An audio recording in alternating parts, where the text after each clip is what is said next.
ఉన్నాయండి. Front colony దగ్గర దగ్గర 3-4 ఉన్నాయండి. ఇక్కడ ఉన్నాయి వైన్ షాప్. ఆ వైన్ షాప్ తోడు ఇక్కడ గంజాయి అమ్మడం కూడా వింటున్నారా? గంజాయి తెగ అమ్ముతున్నారు ఇక్కడ. పోలీసు వాళ్ళు ఎవరు పట్టించుకుంటారు. ఎప్పుడు వాళ్ళు వెళ్ళిపోయి అన్ని అమ్మేసేసి మొత్తం అంతా అయిపోయిన తర్వాత సమాప్తం అయిన తర్వాత పట్టించుకుంటారు. అది లేదండి. మా బాబుది బండి కాల్చేశారు. కొత్త బండి తీసుకొచ్చి అలా పెట్టుకున్నాడు బ్లాక్ లో. వెంటనే రెండో రోజు ఆడు పూజ చేపించుకొని వచ్చాడు. వెంటనే కాల్చేశారు. మేము కంప్లైంట్ పెట్టాం. సార్ ఇలా మేము ఎప్పుడు నైట్ 12 కి పెడితే కంప్లైంట్, వాళ్ళు వచ్చింది తెల్లవారుజామున 2ంటికి వచ్చి అప్పటికి మేము చచ్చిపోతాము. ఫర్ సపోజ్ ఏదైనా ఎవరితో గంజాయి వాళ్ళు గొడవ మేము చచ్చిపోయాము బ్రతుక అంటే మేము పోయిన తర్వాత వచ్చి వాళ్ళు యాక్షన్ తీసుకుంటారా ఏంటండి?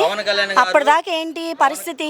పవన్ కళ్యాణ్ గారు రాకముందు నేను గాని వస్తే నన్ను మీరు సీఎం అని చేస్తే ఖచ్చితంగా ఈ గంజాయిని అన్నారు కదా. మరి ఏదండి అసలు పవన్ కళ్యాణ్ గారు గంజాయి వాళ్ళని అరికట్టారా? ఏం అరికట్టడం ఏం కనిపించలేదండి.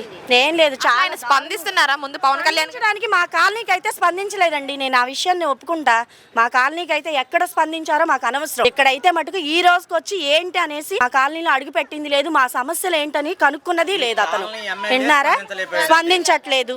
అలాంటప్పుడు ఇక్కడ ఉన్నోళ్లే స్పందించట్లేదు. ఎక్కడ ఉన్న అతను ఆయన మరి ఏం చేయాలి చెప్పండి? ఆ ఎమ్మెల్యేనే పట్టించుకోవట్లా. మాకు ఇక్కడ ఉన్న ఎమ్మెల్యే గారే పట్టించుకోవట్లా.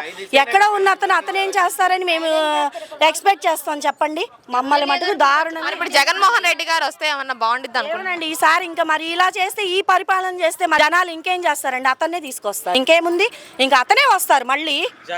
అతను ఉన్నప్పుడు మటుకు బానే ఉందండి. మేము ఆ విషయాన్ని మటుకు యాక్సెప్ట్ చేస్తాం. ఎందుకంటే గ్రౌండ్ లో మాక్సిమం సాయంత్రం ఈవినింగ్ 6 అయ్యేసరికి ఒక జీప్ పెట్టి పోలీసు వాళ్ళు రైమోళ్ళు అవనివ్వండి, నార్మల్ కానిస్టేబుల్స్ అవనివ్వండి, కన్ఫర్మ్ గా 12 o'clock వరకు ఇక్కడే ఉండేవాళ్ళు. ఇప్పుడు అసలు అలాంటి ఇదే లేదు. కొట్టుకుంటున్నారు, తిట్టుకుంటున్నారు, వాళ్ళు ఇష్టం వచ్చినట్టు చేస్తున్నారు. ఆడవాళ్ళ మీదకి వెళ్ళిపోతున్నారు. చిన్నపిల్లలు పెద్దోళ్ళని లేదు. పిల్లాడు మామూలుగా బోన్ చేసి నా దగ్గరికి వస్తాడు. మా బావ అన్నం తిని మా చెల్లి వాళ్ళ ఇంటికి వచ్చేటప్పటికి వాడి మీద రివర్స్.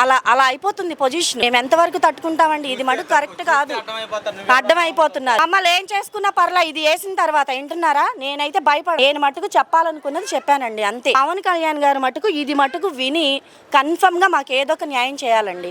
చేయకపోతే మటుకు ఈసారి చెప్తున్నాం కదా, అతను మేము అతను ఒక ఇది అనుకొని చేసాం.